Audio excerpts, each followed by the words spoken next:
Not every object sitting quietly on your shelf is harmless. Some objects carry a history you were never told about, and that history did not end when the object changed hands. And yet you kept it. You displayed it. You accepted it as a gift, a souvenir, an inheritance, without ever asking where it came from or what it was used for. You brought it into your home and gave it a place of honor without realizing what you were doing. Today, I want to show you something that most Christians are not ready to hear. There are physical objects sitting in ordinary Christian homes right now, on shelves and in drawers, in closets and on nightstands that quietly keep a spiritual door open. Because what you allow into your home does not just affect your decor, it affects the atmosphere your family lives in every single day, the peace your children sleep in, and the freedom you experience, or do not experience, every time you try to pray. Deuteronomy chapter 7 verse 26 says, "Neither shalt thou bring an abomination into thine house, lest thou be a cursed thing like it." Most Christians apply this verse to obvious idols in a temple somewhere far away, something that belongs to another culture, another century, another problem entirely. But very few apply it to the small carved figure on their bookshelf, the charm in their drawer, or the trinket they picked up without a second thought. And that blind spot has caused more quiet spiritual heaviness than most believers are willing to admit, even to themselves. Brother, sister, this is not about superstition, and it is not about fear of wood and stone. It is about spiritual authority and what you knowingly or unknowingly welcome under your own roof. The enemy does not need permission through a signed contract. He works through an open door, and sometimes that open door is sitting quietly on your mantle. The church rarely talks about this because it sounds strange to talk about objects instead of just sin. But the enemy has never limited himself to the obvious. Today, we are going to talk about 7 objects that Christians commonly keep in their homes without realizing the spiritual weight quietly attached to them.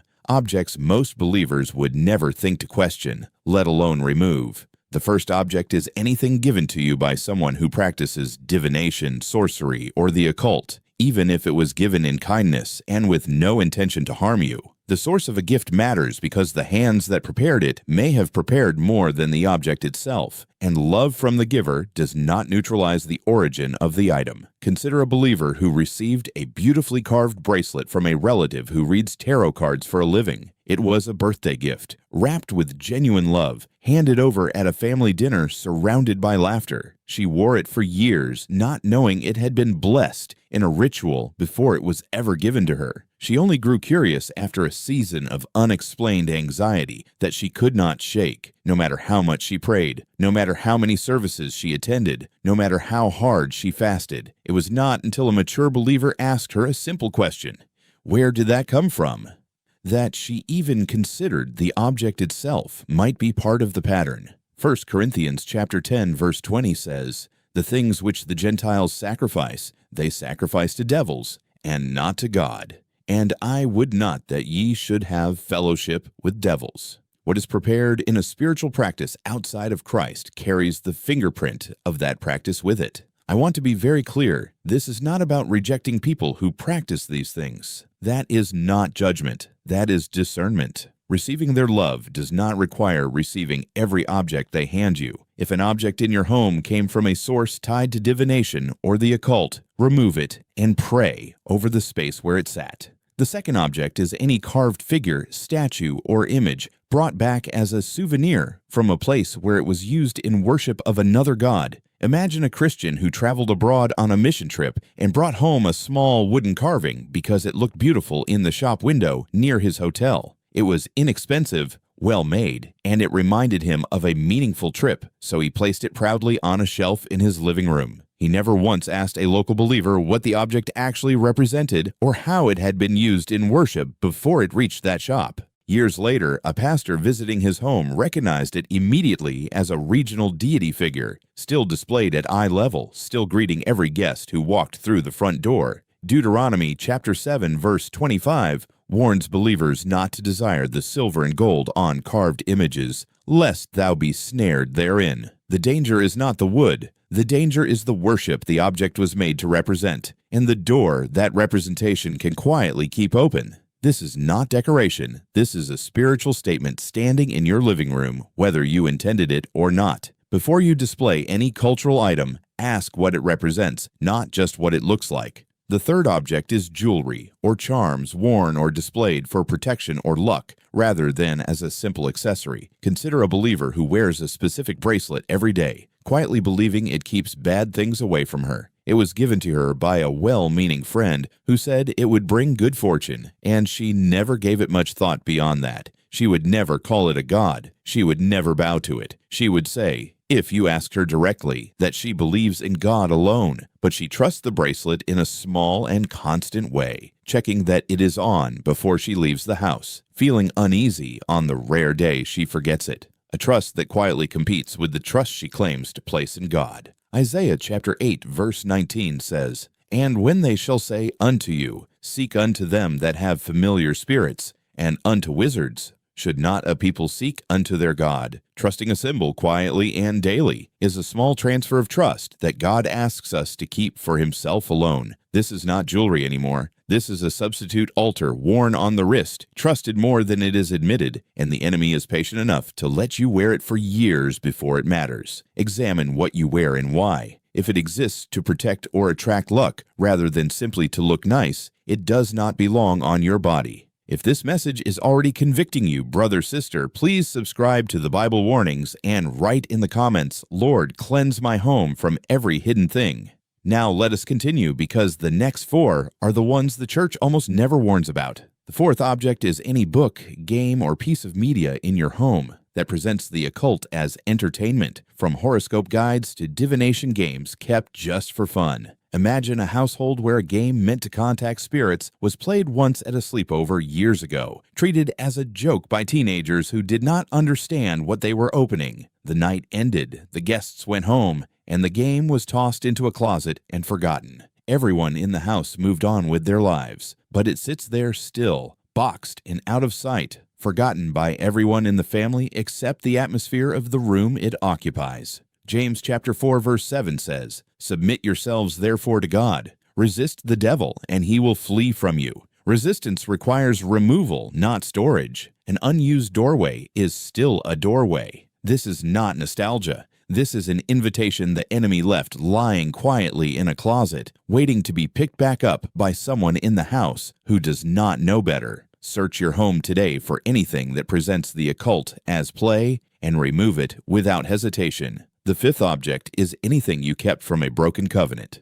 A ring, a letter, a contract, or a token from a relationship or agreement you knew was not blessed by God. Consider a believer who kept a wedding ring from a marriage entered into against every warning she was given by people who loved her. The marriage ended in disaster, exactly as those who prayed for her had feared. Years passed. She built a new life, found healing, and even remarried within God's will. But she still kept the old ring in a drawer, telling herself it was just metal, just a piece of jewelry with no power of its own. Yet every time she opened that drawer looking for something else, she opened the memory, the wound, and the agreement that came with it all over again. Psalms number 101 verse 3 says, I will set no wicked thing before mine eyes.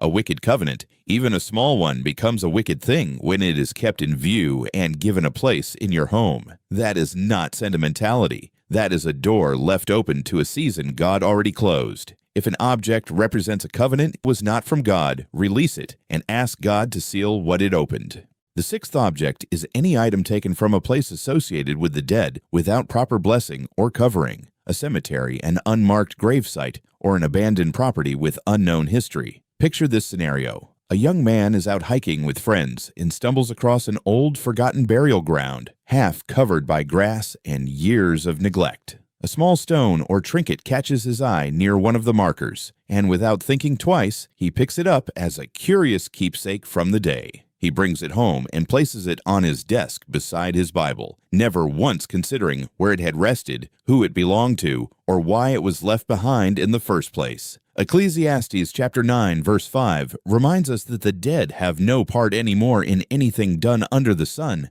yet Scripture consistently treats the places and possessions of the dead with reverence and caution rather than casual curiosity.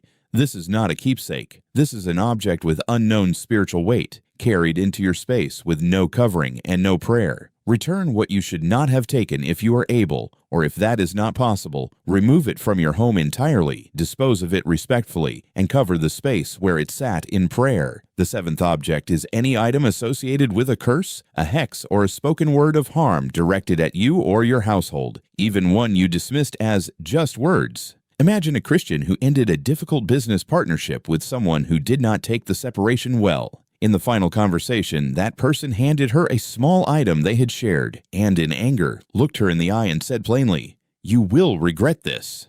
She kept the object out of politeness and discomfort, unsure what else to do with it in the moment, never realizing that the words spoken over it were part of what she carried home along with the object itself. Proverbs chapter 18, verse 21 says, "Death and life are in the power of the tongue.